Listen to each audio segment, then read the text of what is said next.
오늘의 사건 반장입니다. 유학비 등 수천만 원을 지원한 여자친구가 바람을 피워 추궁한 이후 잠수 이별을 당했다는 제보가 들어왔습니다.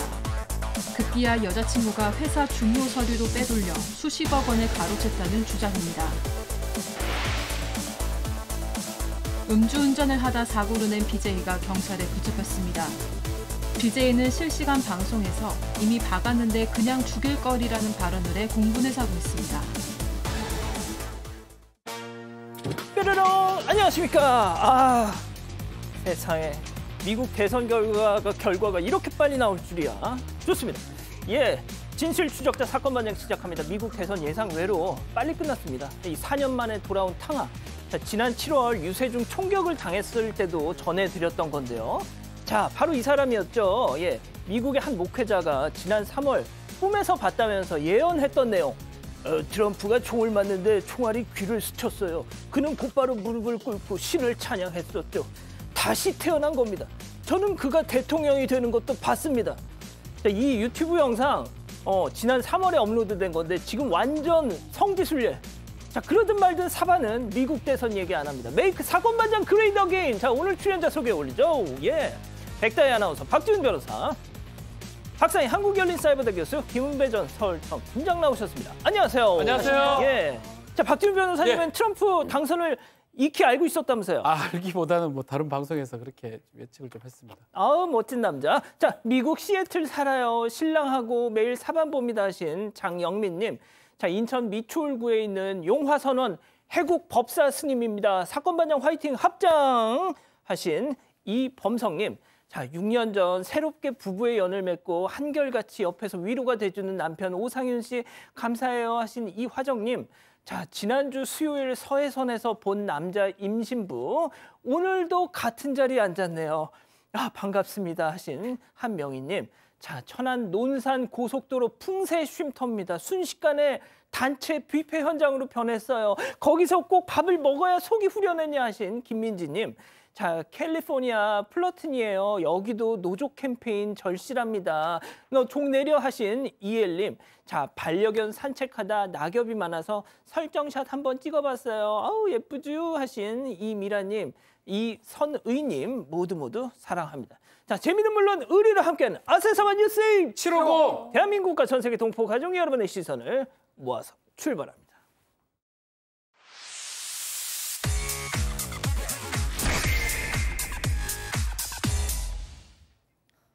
첫 번째 달려보죠. 식당 영업 중 와장창입니다. 억울한 일 당하셨다면서 제보해 주신 영상 만나보시죠. 한 음식점으로 차 한 대가 그냥 쾅 하더니 안에서 손님들 에그머니나 손님들도 화들짝. 식당 테라스는 물론 창문부터 테이블 의자까지 완전 박살. 굉음에 놀란 직원들도 나와서 난 누구 여긴 어디 막 어안이 벙벙 어리둥절해 하는데요. 말 그대로 날벼락입니다.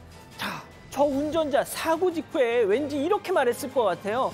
어머머 브레이크가 안 들었어. 이거 급발진이야. 네, 운전자는 그렇게 주장을 하고 있습니다. 이 사고는 지난달 18일 오후에 한 SUV 차량이 식당으로 돌진하면서 일어났는데요. 직전에 다른 차와 충돌하면서 그 충격으로 이제 돌진한 걸로 파악이 되고 있습니다.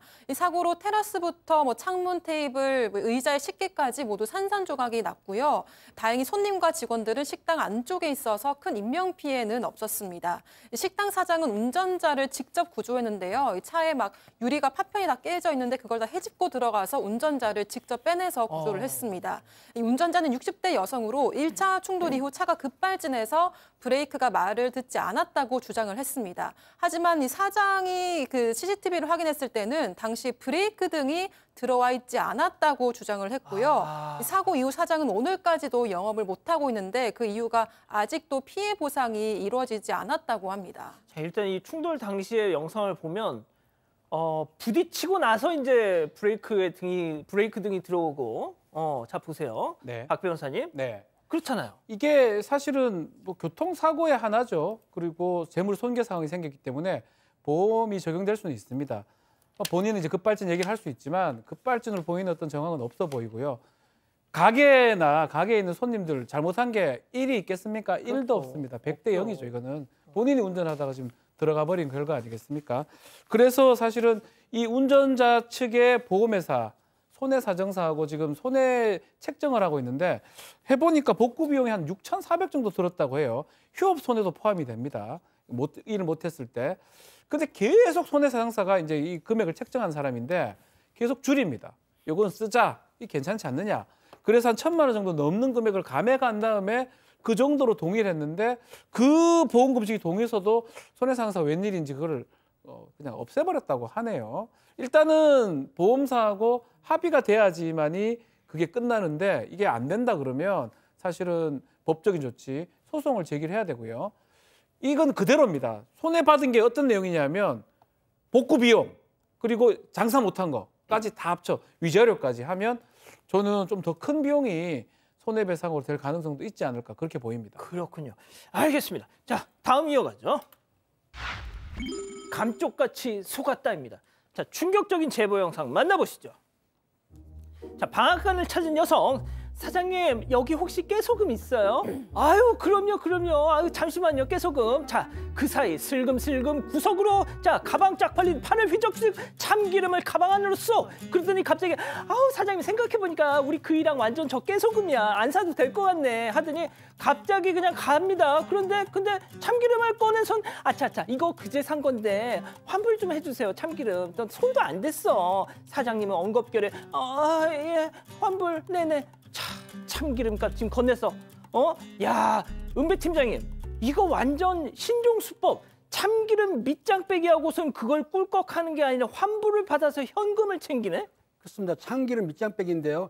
어제 5일이죠. 경북 의성군에 있는 그 방앗간에서 벌어진 사건인데 그 30대 여성이 딱 들어오면서 사장님한테 여기 깨소금 있나요? 하니까 사장님이 깨소금을 찾으러 갔던 모양이에요. 아마 그 사장님은 제보자의 어머니라고 하는데 그 사장님이 깨소금을 찾으러 간 사이에 여기에 있던 참기름을 가방에 싹 집어넣습니다. 사장님이 갑자기 깨소금 갖고 나오니까 깨소금 안 살려고 하면서 나가다가 들어오면서 뭐라고 했냐면 저 엊그제 이 참기름을 샀는데 환불해 주세요 하니까 사장님은 환불을 해 줬습니다. 그런데 엊그제는 우리 문 닫았는데 그런데 사실 그 손님이 날짜를 착각할 수도 있고 또 그리고 물어보는 것도 실례잖아요. 네. 돈을 줬는데 그렇죠. 아무래도 이상해서 8,000원을 돌려줬던 거예요. 네. 이상해서 CCTV를 확인했더니 저런 내용이 적혀 있던 겁니다. 그러니까 아마 저 여성이 여러 번 와가지고 어디에 깨소금이 있고 어디에 참기름이 있는지를 아는 거 아니냐, 상습으로 절도한 거 아니냐라는 의심이 들었는데 어찌됐든 경찰에 신고됐기 때문에 경찰에서 CCTV를 상대로 수사하게 되면 멀지 않아 저 여성 절도죄로 검거가 됩니다. 야, 진짜 신종수법. 좋습니다. 다음 이어가죠. 골프 연습장 사고입니다. 자, 정말 골프 연습장 다니시는 분들 꼭 좀 봐주십시오. 만나보시죠. 자, 여긴 스크린 골프장. 다들 휙휙 연습 삼매경. 저 남성도 맨 끝자리에서 스윙을 하는. 자, 그런데 바로 그때 퍽! 어이쿠! 퍽! 하면서 얼굴을 감싸고 주저하는 저 남성. 어머머머머, 어떡해. 자, 남성을 챙기는가 싶더니 저 여성, 자, 챙기는가 싶더니 그냥 뭐 갑니다. 자, 남성도 이제 얼굴을 감싸지고 힘겹게 일어나서 밖으로 나가네요. 자, 백스윙한 골프채에 얼굴을 정통으로 맞은 것 같습니다. 네, 어떡하면 좋아요. 네, 보는 저도 막 아픈 느낌입니다. 지난달에 한 골프 연습장에서 발생을 했어요. 남성 보시다시피 1번 타석에서 연습을 하고 있었는데 로그인을 하려고 손가락만 뻗었다고 합니다. 뭐 얼굴이 앞으로 나가거나 그러지도 않았는데 앞에 여성분이 백스윙하는 그 채에 맞아서 얼굴을 정통으로 맞은 거예요. 너무 심각하죠. 안아 골절, 광대뼈, 함물, 그리고 턱뼈 골절까지 입었어요. 수술까지 이제 진행을 했고요. 전체 6주 나왔습니다. 근데 이제 뭐 이걸로 끝나는 게 아니라 앞으로도 치과, 안과, 신경외과 치료도 받아야 되고 정신적으로 이제 너무 괴로운 겁니다. 그런데 이 여성 그 당시 조 순간에만 사과 조금 하고 그 후로는 연락도 사과도 없었대요. 그리고 이제 센터 역시도 미온적인 태도라고 합니다. 피해 남성이 참다가 못 참고 과실치상으로 고소를 했어요. 그때여서야 이제 센터 쪽에서는 보험 처리를 해주겠다고 하는데 여전히 치료비, 병원비 모두 피해자가 부담한 상황이라고 합니다. 자, 박 변호사님, 예. 어떻게 해야 돼요, 이럴 때는? 자, 과실치상. 과실치상은 뭐냐면 주의 의무를 위반해서 사람한테 상해를 가했을 때 과연 저것을 피할 수 있었느냐, 주의무 위반했느냐, 그 부분이 핵심인데 저는 좀 다른 측면을 지금 보입니다. 예.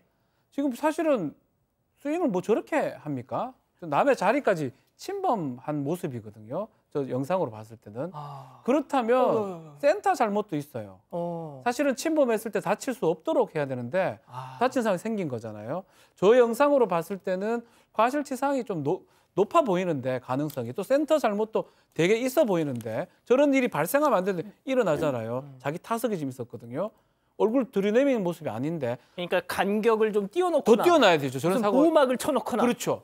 아예 못 가게 유리 뭐 벽이라든지 그런 것들을 했었어야 되는데 일단 경찰 태도에 대해서 좀 불만이 좀 있는 것 같아요. 경찰이 처음부터 아유 이거 억울하시겠어요. 그 가해했던 사람 이런 얘기를 경찰이 했다고 하고 결국은 주의무 위반이 아니다. 이 피해자가 얼굴 내밀었기 때문에 다친 것이다 해서 불송치 결정을 했어요. 아이고야. 그래서 이 부분에 대해서 이의 신청을 지금 한 상태고 다시 조사가 될 것 같은데 저 영상 말고 아마 앞에나 옆에 다른 영상이 있다면 그게 더 확인이 가능할 것 같은데 침범만 하지 않았으면 저 사람 잘못입니다. 그 여성 골프 치는 사람. 예. 아니면 침범 안 했는데도 사고 난다 이러면 센터가 민사 책임을 져야 됩니다. 그렇군요. 알겠습니다. 자, 다음 또 이어가죠. 강아지 뺑소니 사고입니다. 자, 말 그대로입니다. 제보 영상 만나보시죠. 자, 저 앞에 가고 있는 차 바로 그때 웬 강아지가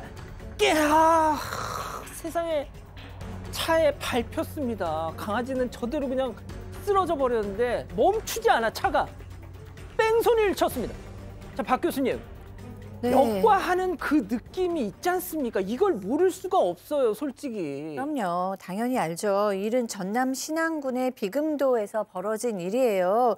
지금 이 제보하신 분이 선착장으로 가고 있었는데 저 장면을 목격하신 겁니다. 그래서 내려가지고 이제 강아지를 이렇게 좀 이렇게 보살피었더니 숨이 점점 약해졌대요.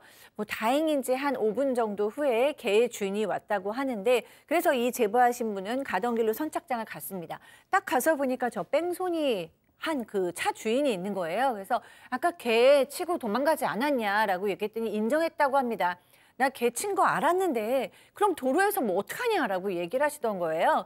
그래도 이 제보하신 분은 개를 친 걸 알았으면 적어도 이렇게 응급조치는 좀 해줬어야 되는 거 아니냐라고 하시는데 제가 보기에도 도로긴 하지만 뭐 고속도로라서 뒤에서 차가 빵빵 오거나 그런 상황이 아니면 이 개가 그냥 치였으니까 좀 이렇게 좀 돌봐주시던가 좀 옆으로라도 놓고 개 주인을 좀 찾아보셨으면 어떨까 싶은데 마음이 아픕니다.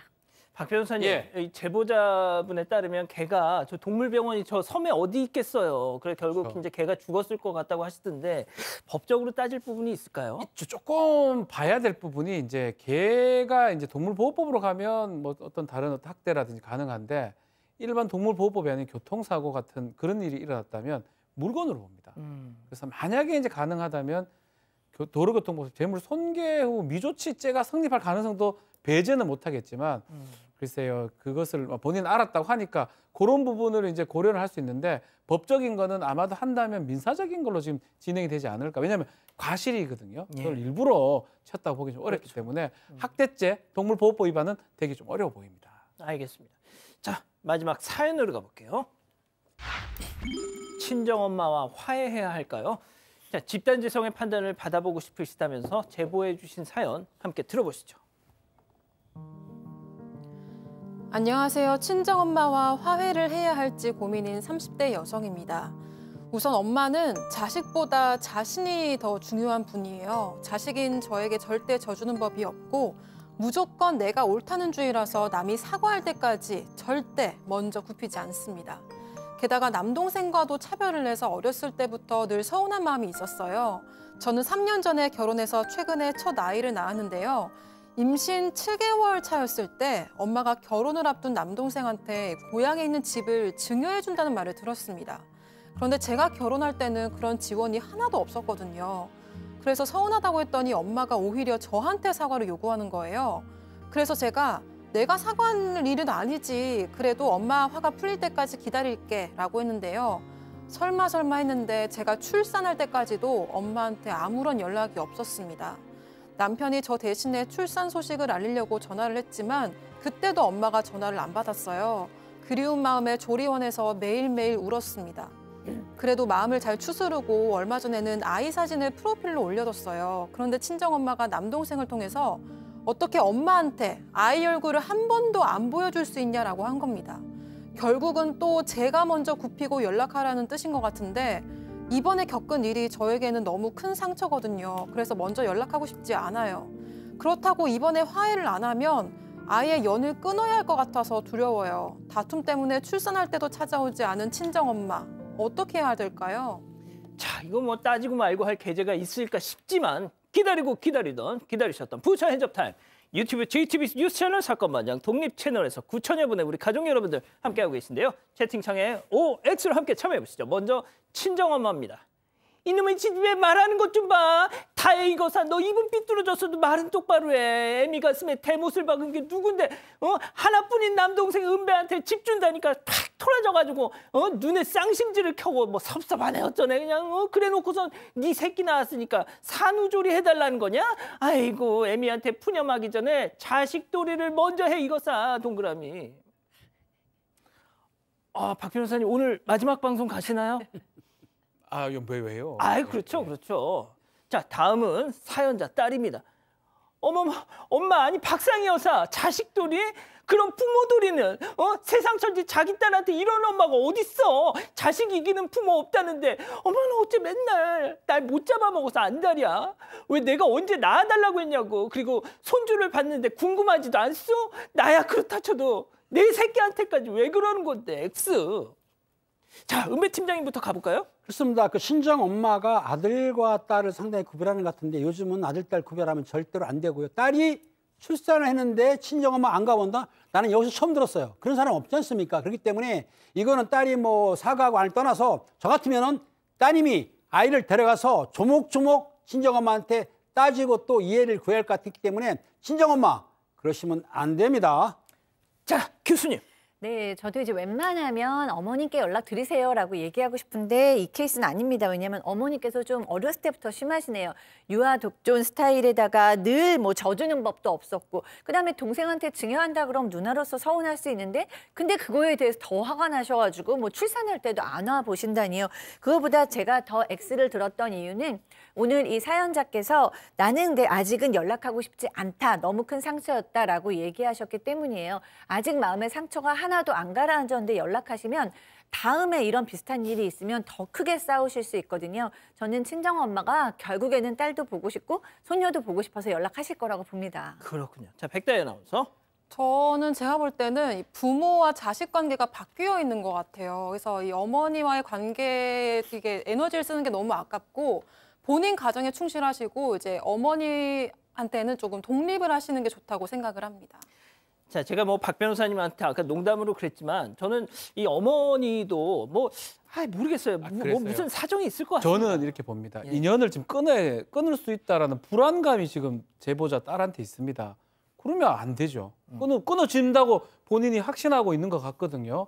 그래서 내가 양보하나 어머니한테 양보를 기대하냐 이 부분인데 지금 이분 얘기를 들어보면 결정타는 차별받았는데 동생한테만 돈 증여가 갔고 나는 안 갔는데 뭐 등등이 지금 보이는데 저는 좀 조심스러운 얘기긴 하지만 어머니한테 사정이 분명히 있을 것 같아요. 우리가 알 수 없는. 그러니까 이거는 사실은 뭐 어머니가 잘했다고 분명히 저는 그게 얘기는 안 드립니다. 예. 그러니까 풀려고 하면 누구든지 그게 어머니든 딸이든 근데 이 딸 이분이 지금 불안해 하잖아요. 그럼 가면 되지요. 그리고 뭐 자기 재산 동생을 주든 뭘 주면 그거는 본인 판단으로 주는 거고 나중에 유류분이나 이런 걸로 돌아가시면 또 가능하니까 너무 그것까지 화를 낼 필요는 없습니다. 좋습니다. 자, 4반 제보 메일과 죄송합니다. 자, 우리 가족 여러분들. 네. 제가 박 변호사님 설명에 너무 몰입하다 보니까 설득력이 있습니다. 설득 있습니까? 아니요. 자, 예. 우리 가족 여러분들. 네, 러버스님 본인 가정에만 충실하세요라고 하셨고요. 영탁님 친정엄마가 잘못했네요라고 하셨습니다. 하지만 김경자님은 자식 이기는 부모 없습니다. 상처 주지 마시고 엄마를 안아주세요라고 하셨습니다. 예. 자, 4반 제보 메일과 카톡 제보 채널에서는 많은 사연과 제보 기다리고 있습니다. 이정민님 보고 계신가요? 새터민이라고 하셨어요. 지난 10월 13일 오후 2시 반쯤에 서울 등촌역 버스 정류장에서 현금 500만 원 그리고 백화점 상품권, 체크카드 등이 든 검정 핸드백 지금 노란색 원이 그려진 저 검정 핸드백을 분실하셨다고 합니다. 자, 다른 짐을 챙기느라 핸드백을 의자에 그대로 둔 채 버스에 탔고 나중에서야 이를 알고 수소문해봤지만 한 달이 되도록 지금 찾지 못하고 계시대요. 경찰이 CCTV 분석을 해봤지만 가져간 사람을 확인하지 못했다고 하는데 자, 아직 분실물 신고도 되지 않은 거 보면 작정을 한 게 아닌가 싶으시답니다. 자, 정말 목숨 같은 핸드백이라고 하는데 꼭 좀 돌려달라고 하셨습니다.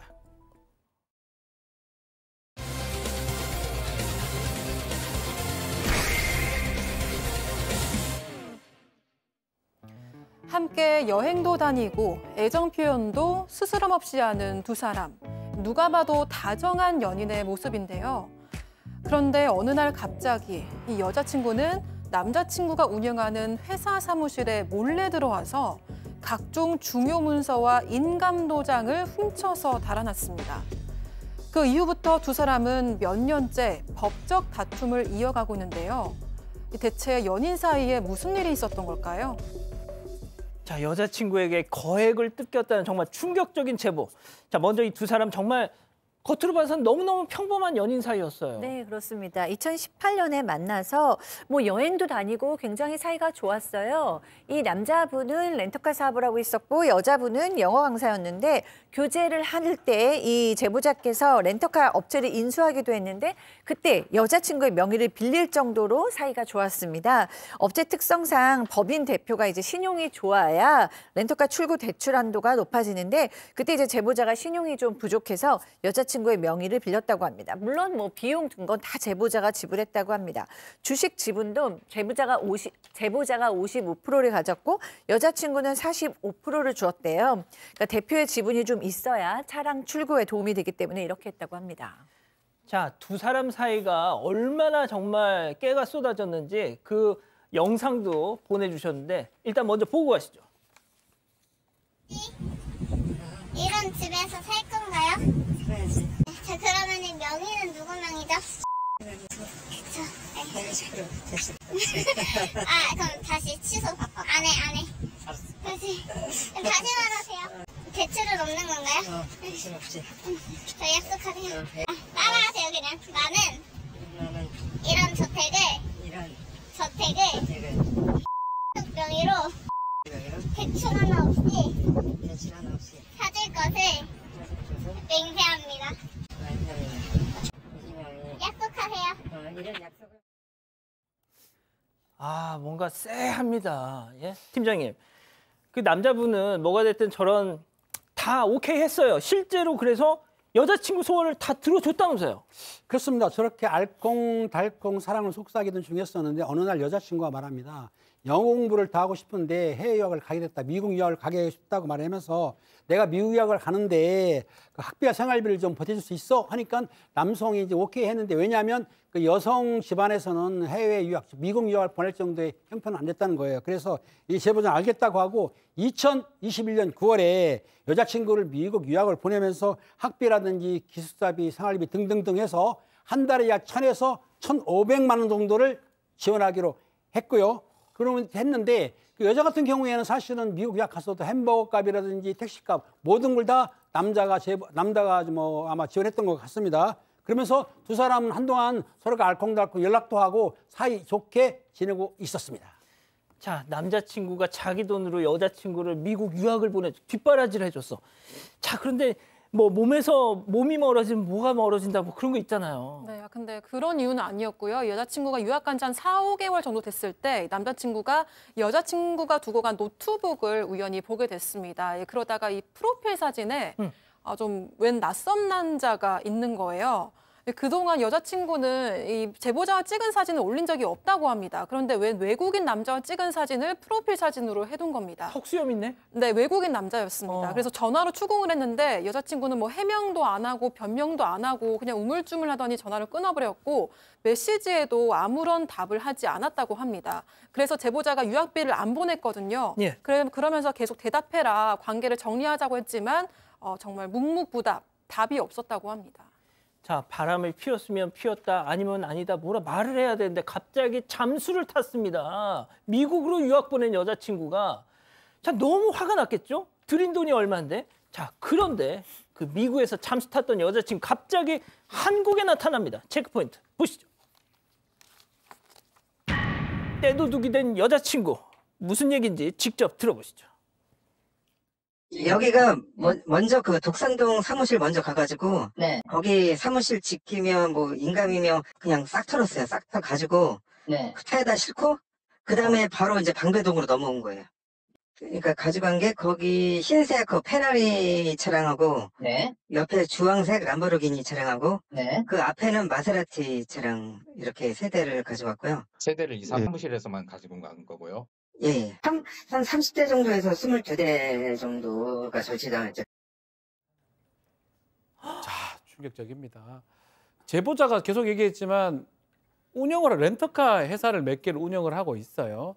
때는 2022년 2월 22일입니다. 이자가 막 들어가는 그날 여자친구가 아마 몰래 귀국을 해서 여러 사람들하고 이 제보자가 운영하는 렌터카 회사에 찾아왔던 것 같습니다. 직원들은 뭐 얼굴을 알았기 때문에 뭐 별 문제 없다고 생각하고 그냥 보내줬는데 근데 들어와서 컴퓨터 같은 거 키면서 USB 뭐 옮기고 서류 작업도 하고 나중에 남성들하고 같이 회사에 그 외제차 지금 나왔던 그 주황색 차 되게 비쌉니다. 요 하나씩 같은 끌고 나 이런 거 흰색 차 매우 비싼 거요. 이상하다 싶어서 제보자한테 연락을 합니다. 여자친구 와가지고 막 싹 다 가져가는데 연락을 했겠죠. 하니까 안 된다 라고 얘기를 했고요. 여자친구한테 문자 회신을 보냈다고 합니다. 근데 답은 없었고요. 문제는 이날 여자친구는 제보자가 운영하는 또 다른 렌터카 사무실에 가서 똑같이 자동차 서류, 인감도장, 차키 이런 중요 서류를 가져갔고 탈탈 털어. 문제는 이것들을 이 인감도장. 차량들을 인감도장이죠. 차량들을 중고시장에 가서 바로 팔아서 현금화를 했다고 합니다. 지금 뭐 30대 아니면 22대 정도 된다고 약간 하는데 소름 끼쳐. 저거를 갖고 수십억 상당의 차익을 얻을 것이다. 그리고 이 남성들이 있었잖아요. 아마 일당 받고 일해준 거 아니냐 이렇게 생각을 하고 있습니다. 아니, 교수님 이게 뭐예요 도대체? 네, 앞에서도 제가 설명을 해줬지만 이제 제보자가 맨 처음에 렌터카 회사 인수할 때 그 신용 때문에 이 여자친구를 공동대표로 했잖아요. 그러니까 이 여성이 와가지고 마치 자기가 공동대표인 척 하면서 주주총회를 열었어요. 그다음에 이제 본인은 막 셀프 재신임을 한 다음에 남자친구를 해임합니다. 그리고 서류를 조작했어요. 그래서 이런 일을 벌린 건데 차도 팔고 회사 뺏고 막 이렇게 한 거예요. 그런데 이게 다 이제 좀 문제가 컸대요. 왜냐하면 이 여자친구가 미국에 있을 때 사실은 대표로서의 임기가 다 지났기 때문에 자동으로 해임됐었다고 합니다. 그래서 이 제보자께서 주주총회 결의 효력 정지 가처분 그리고 직무 정지 정지 가처분을 신청을 해서 재판부에서 피고는 주주총회 소집 당시에 적법한 소집권자가 아니었다. 그래서 주주총회는 무효다라고 이제 판결을 내렸어요. 지난해 말에서야 대표직을 찾아서 이제 지금에야 제대로 일하기 시작하셨다고 합니다. 자, 그러니까 쉽게 얘기하면 뭐가 됐든 그 렌터카 회사 그 뺏기진 않은 거예요. 자, 그런데 그게 그 기간 그 판결을 받기까지 또 별의별 일들이 또 있었다면서요? 네, 또 있었는데요. 이 제보자에 따르면 2022년 3월에 이 제보자 집에 이제 도어락을 부수고 들어왔습니다. 망가뜨려서 들어와가지고는 두 사람만 아는 곳에 놔둔 현금 수억 원을 들고 달아났는데요. 이 과정에도 처음에는 각종 서류들을 위조를 해서 뭐 주민센터나 아파트에 보여주려고 들어가려고 시도를 했는데 그게 안 되니까 이제 출입문 도어락을 부수고 들어갔던 겁니다. 이제 무력으로 훼손을 한 건데 여자친구는 내 집에 들어간 거니까 무죄다 이런 취지로 주장을 했지만 법원은 재물손괴 혐의를 인정을 해서 벌금형을 선고를 했습니다. 제보자 주장에 따르면 이 집에 둔 거액의 현금을 훔쳐간 것도 특수절도 혐의로 신고를 했지만 검찰에 송치된 이후에 계속 진전이 없어서 매우 답답한 상황이다 이렇게 전했습니다. 자, 진짜 이 3, 4년을 사귄 거면 정말 그래도 짧은 건 아니잖아요. 자, 남자친구가 미국으로 유학도 보내줬어. 바람 피운 것도 모자라서 어떻게 이래? 자, 그런데 더군다나 법정에서는 저는 저 인간하고 안 사귀었어요. 우리 아무 사이 아니었어요. 이런다면서요? 맞습니다. 재판을 할 때 법정에서 두 사람이 연인 관계가 아니다라는 주장을 계속 얘기를 하는데 사실은 두 사람이 연인 관계인 증거들은 차고 넘칩니다. 사진도 있고요. 영상, 메시지 너무나 많은데 그럼에도 저 뭐 키스하는 모습 저런 사진도 있죠. 저렇게 증거들이 많음에도 불구하고 다르게 이제 얘기를 하는 이유가 아마도 그걸 이용하는 것 같아요. 단순한 동료 사이로 해가지고 동업 관계인 것처럼 보이려고 했던 것은 보입니다. 동업 관계로 보이면 또 이 제보자인 남자친구, 전 남자친구 이분이 좀 실수 아닌 실수를 한 게 명의를 함부로 저렇게 했던 거예요. 공동대표를 해놨던 거. 저런 것들을 이용했던 것 같아요. 연인이라고 해가지고 증여한 게 아니면 아니 저렇게 아예 확인 영상까지 찍잖아. 아니 그러니까요. 지금 봐도 딱 무슨 좀 만나자면 연인 간에 무슨 대출 집을 사줘요. 있으면 사줄 수도 있지만요. 어쨌든 간에 그런 명의가 돼 있던 그런 것들을 이용해가지고 지금 본인이 한 거고 이렇게 안 사귀었다 주장하게 되면 본인의 주장이 좀 더 신빙성이 있다고 얘기를 하는 것 같은데 제보자 입장에서는 너무나 증거가 많은데 이런 얘기 하는지 이해가 안 된다고 합니다. 자, 아무튼 이 제보자 이 전 남자친구분 입장은 재산상 불이익 또 그리고 재판하느라고 해결하느라고 엄청난 그 스트레스 정말 너무 정신적으로도 피폐해지셨다고 해요. 아무튼 앞으로 좀 잘 좀 해결하셨으면 좋겠습니다. 자, 이렇게 정리하고요. 두 번째 사건 이어갑니다.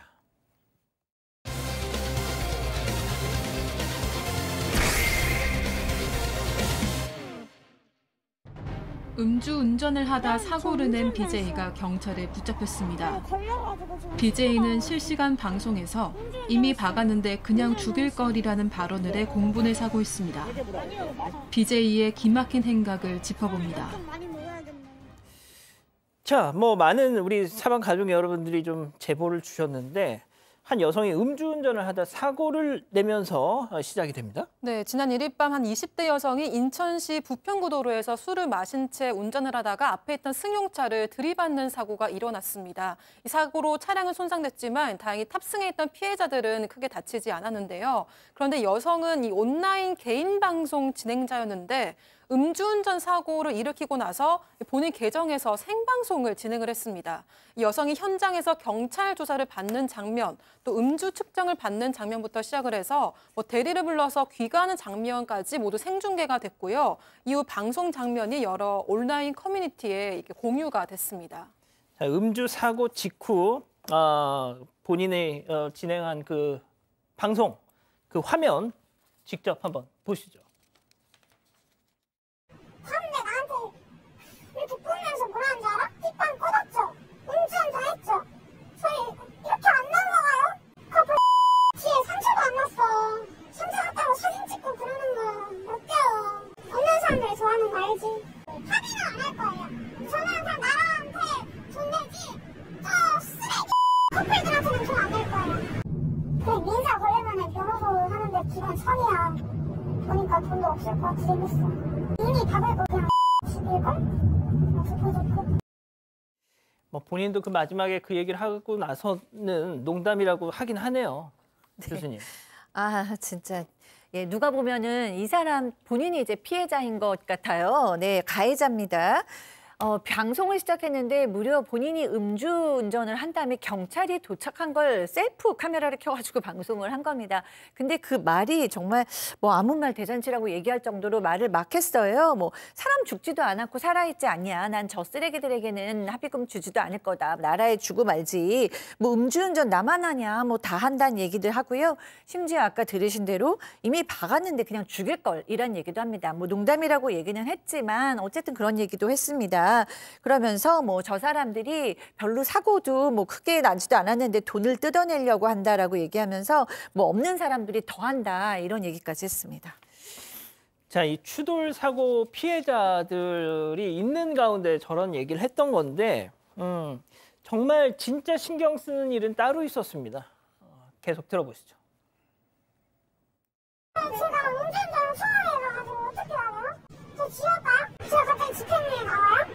근데 이거 두 번째로 운전을 하면 이제 인생 망하죠. 음주운전으로 수만 쳤는데도 지나가는 사람들이 얼마나 많은데 뭐뭐 취소돼요? 일단 추천해봐요. 지역은 안 가죠?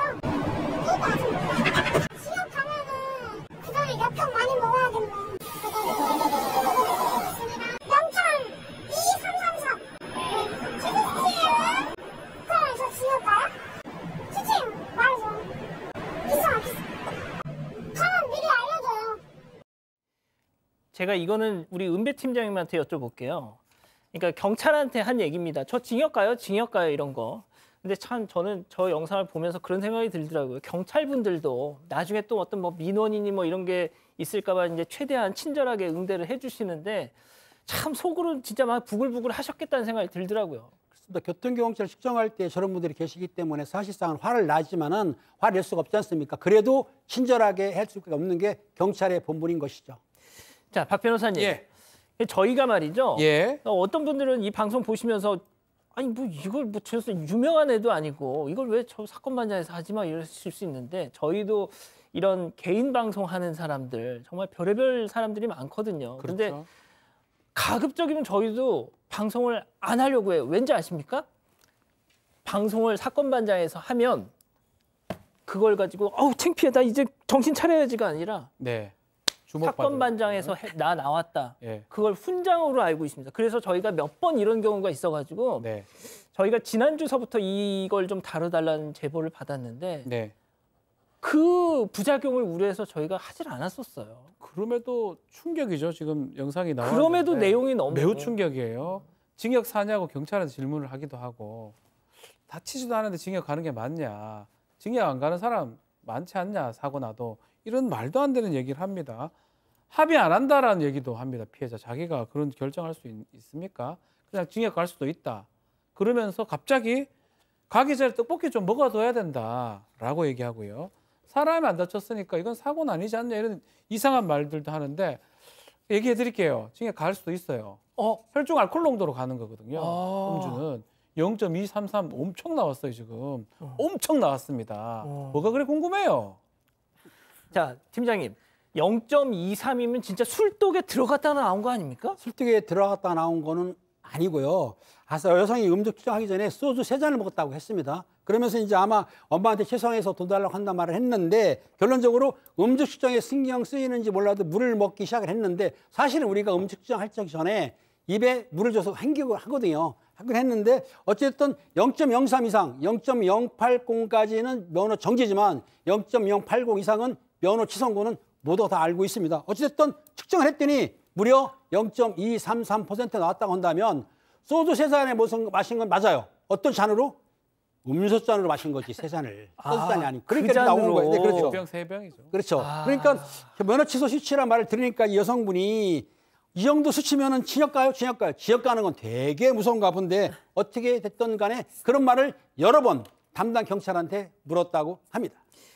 자, 근데 뭐 나중에는 이 술이 깼던 모양입니다. 그러면은 내가 왜 그랬을까 했을까요? 체크포인트 짚어보죠. 자, 버킷리스트 이런 얘기를 했다네요. 들어보시죠. 근데 원래 운전자는 바로 구속되지 않아요? 근데 왜 나 짚어내줘요? 원래 이래요 우리나라 법이? 저희 집 강아지들 2마리나 엄마한테 잠깐 맡기고 저 그냥 지역 가도 상관없어요. 버킷리스트긴 하거든요. 왜? 유튜브 사람들 지역 갔다 오고 나오면은 갑자기 후원 200만 원, 100만 원 터지잖아요. 자, 백다영 아나운서.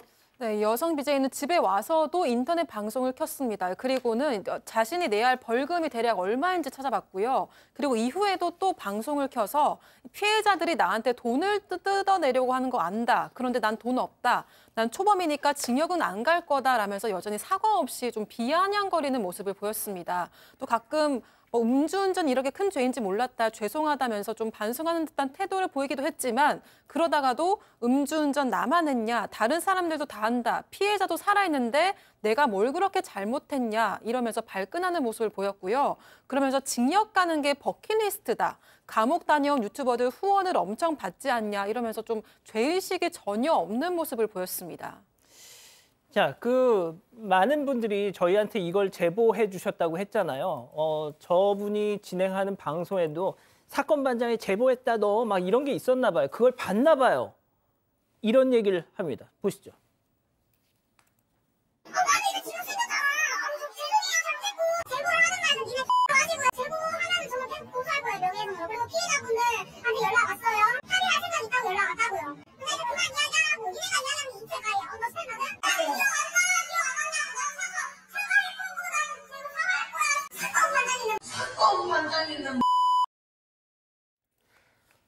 제가 벼랑간 손가락 욕을 교수님.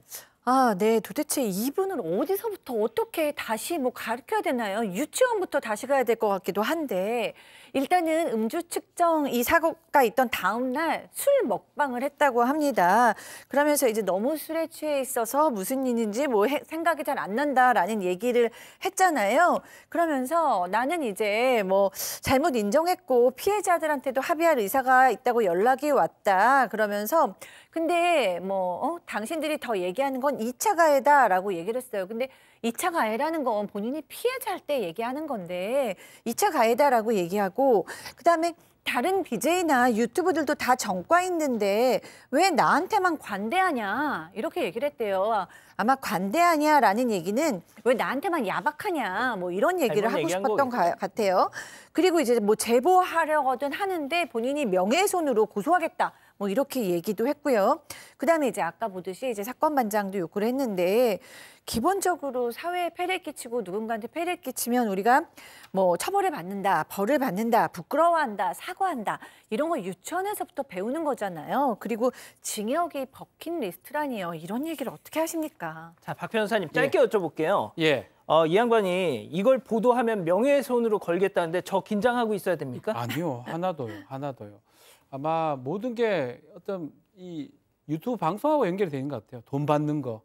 이게 사고가 나면 사실은 이게 재판할 때 범죄 이후의 어떤 정황 이것도 재판의 양형 기준이 됩니다. 범죄 직후. 근데 지금 찍으면서 돈벌이 하려고 지금 저런 모습에 징역 간다 왜? 그거 알려줄게요 그래. 정확하게 알려줄게요. 0.2% 이상이면 2년 이상 6년 하고 1,000만 원, 3천 사이입니다. 상당히 큰 범. 그래 궁금하면 징역 가요 그래. 가. 박 변호사님 그거 찾아보고 계셨던 예, 거군요. 예. 그래서 저도 다 암기를 못하니까 징역 충분히 갈 수 있고요. 엄청난 범죄를 저질렀고요. 버킷리스트 달성할 수 있습니다. 그게 왜 궁금합니까? 그걸 왜 방송을 하며. 그리고 그런 거 변호사한테 물어보면 되는 거거든요. 나중에. 알겠습니다. 아마 이런 것들이 영상이 재판 과정에서 틀어진다면요. 아이고. 뭐 판사나 뭐 검사나 안 좋게 볼 가능성이 매우 높습니다. 알겠습니다. 제가 앞서도 말씀드렸다시피 이런 BJ들의 어떤 개인 방송하는 분들의 이걸 전해드리면 이 정신을 차리는 게 아니라 이걸 막 더 홍보에 이용을 해서 저희도 참 난감합니다. 가급적이면 오늘이 마지막이었으면 좋겠습니다. 자, 이렇게 정리하고요. 별별 상담소 이어갑니다.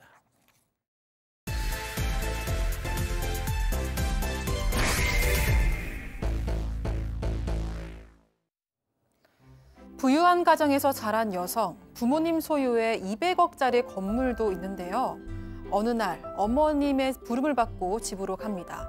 집에는 이미 친오빠 부부가 와 있었는데요. 그런데 분위기가 심상치 않습니다. 고령의 어머니가 딸을 향해서 충격적인 선언을 했기 때문인데요. 어려서부터 차별을 받고 자랐다는 여성, 이번에는 어떤 일이 벌어진 걸까요? 자, 충격적인 제보입니다. 200억짜리 건물 두고 집안이 풍비박산이 났답니다, 교수님. 네, 그렇습니다. 제보자는 50대 여성이고요. 어느 날 혼자 사시는 70대 어머니께서 선전포고를 하십니다. 뭐라고 얘기하냐면 장남에게 내가 가지고 있는 200억짜리 건물 주겠다라고 얘기를 한 거예요. 근데 이 건물 정말 서울 중심가에 있고요. 매년 건물값이 팍팍 오르고 있다고 합니다. 그런데 엄마께서 이렇게 얘기하는 거예요. 나도 이제 늙었고 네 오빠가 나를 평생 모시고 살기로 했다. 그러면서 내 삼시세끼도 다 오빠가 차려준다고 했고 생활비도 다달이 준다는 내용이었다. 그러면서 계약서도 쓸 거다라고 얘기를 하는 거예요. 평생을 오빠와 차별을 받고 자랐던 터라 그냥 뭐 바로 포기했습니다. 그런데 이후에 오빠 이해할 수 없는 행동이 시작됐어요. 건물 먼저 증여받자 해서 계약서도 없이 건물 먼저 증여받았고요. 그다음부터는 아니 부모 자식 간에 무슨 계약서입니까? 라면서 계약서는 흐지부지 되었다고 합니다. 자, 서울 강북의 어떤 부촌 200억짜리 건물. 자, 딸은 끝까지 효도 계약서를 써야 한다고 했는데 과연 통했을까요? 자, 제보자 얘기 들어보시죠. 분명히 효도각서 받아야 돼 이랬는데도 걔는 그럴 애가 절대 아니야. 너무 착한 애라서 그런 거 받을 필요가 없다. 이러면서 내 말을 죽어라고 안 들으시더라고 엄마가. 그래서 엄마 알아서 해. 그리고 나도 내 생각에 아유 저 착하니까 당연히 뭐 돌아가실 때까지 돌반은 드리겠지 했더니 큰 게 아니고 바보였던 거예요.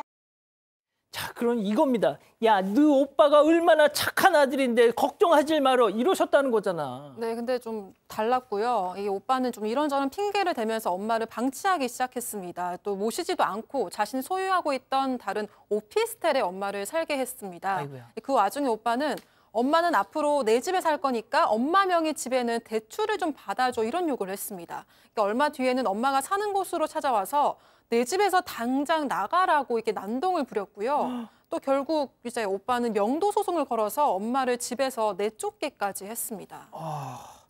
박 변호사님, 예. 결국 이게 배우가 있었다. 예, 배우가 자식이 하기는 어렵거든요. 그 200억 명의자, 건물 명의자를 찾아보니까 새언니였어요.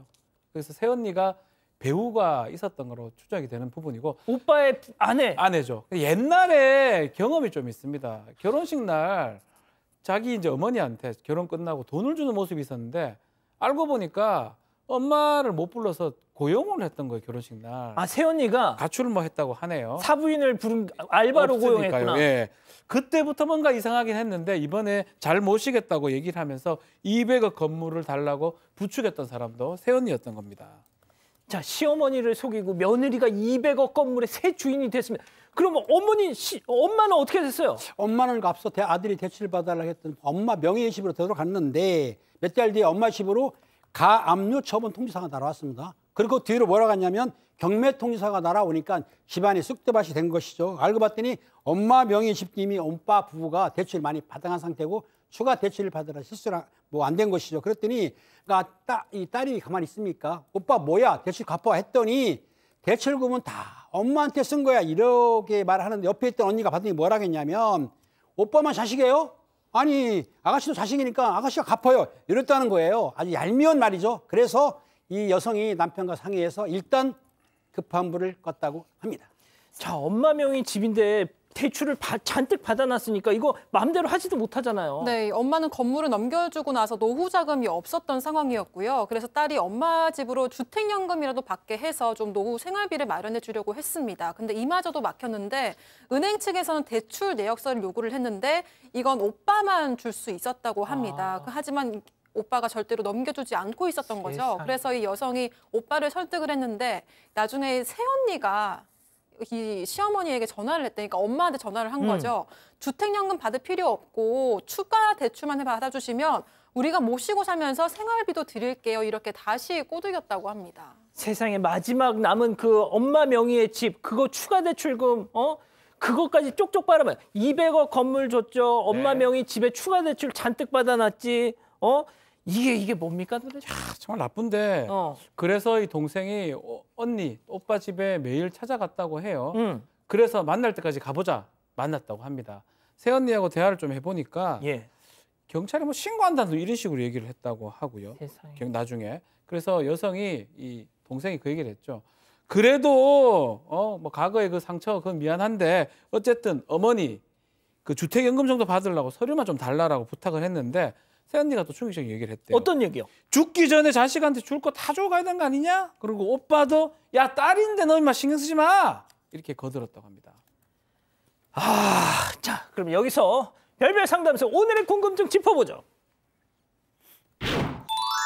200억 건물 증여받고 배신한 오빠 부부 노모를 책임지게 할 방법이 없느냐 이러는데 일단 법적인 거는 박 변호사님께 여쭤보겠고 은배 팀장님 이거 어떻게 하시겠습니까 이거? 정말 난감합니다. 이거를 진짜 뭐 힘을 할 수도 없는 거고 힘으로 참교육 하셔야죠. 참교육 시켜도 돈 안 줄 것 같아요. 그래서 박지원 변호사님 계시겠지만 증여분에 대해서도 상속을 받을 수 있는 권리가 있기 때문에 어느 정도 아마 박 변호사님 선임하게 되시면 200억 반은 찾을 것 같아요. 자, 교수님. 네. 저는 이 지금 기회 있을 때 이 아들 정말 좀 정신 차려야 돼요. 왜냐하면 이 사기꾼 같은 부인한테 결국에는 다 뺏긴 다음에 이 버림도 받을 것 같거든요. 이 아들 정말 이 방송 보시면 좀 정신 기회 있을 때 차리시고 나중에 땅 치고 후회하셔도 소용없습니다. 자, 박 변호사님 좀 말씀을 좀 해주셔야 될 것 이게 같아요. 이제 뭐 사기라고 하기도 어렵고 형사적으로 민사적으로 혹시나 어머니의 어떤 의사 능력 같은 것들을 조금 고려를 해서 의사 능력이 좀 부족한 상황인데 200억 엄청 큰 돈을 지금 큰 건물을 증여를 한 거고 아들을 줘야 되는데 또 며느리를 줘버린 결과거든요. 과연 제대로 지금 작동했는지 이런 걸 따져보고 혹시나 어머니의 건강 상태 같은 게 많이 좋지 않다면 무효 내지 뭐 취소의 가능성도 있습니다. 그건 좀 따져봐야 될 부분 같고요. 또 저는 이런 생각이 들거든요. 이 효도 계약서만 썼으면 그나마 그 문제가 없는데 계약서 없던 게 아쉬운데 혹시나 구두로 뭐 했다든지 어떤 증거가 있다든지 어떤 증인 같은 게 있다면 그것도 효도 어떤 조건부 중여 같은 게 가능하기 때문에 그런 것도 좀 확인해서 혹시나 가능하다면 어머니를 좀 도와주셔야 될 것 같습니다. 박 교수님, 그 약간 저는 그런 느낌이 들었어요. 뭐가 됐든 이 새언니한테 이 오빠가 완전히 가스라이팅을 당한 게 아닌가.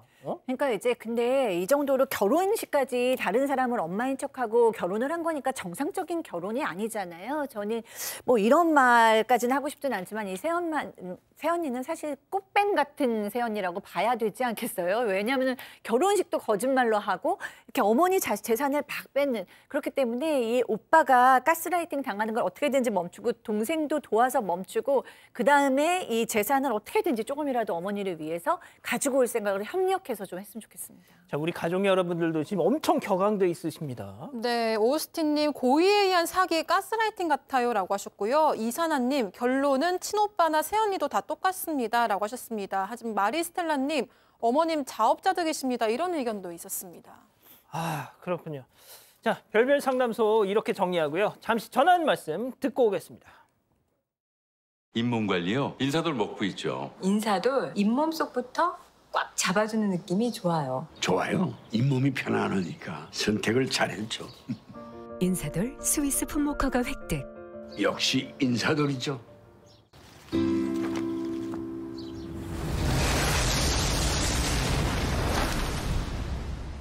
가볍게 겨울의 무게를 날려버리다. 겨울이 가뿐해지는 라이트테크 네파 에어 서밋.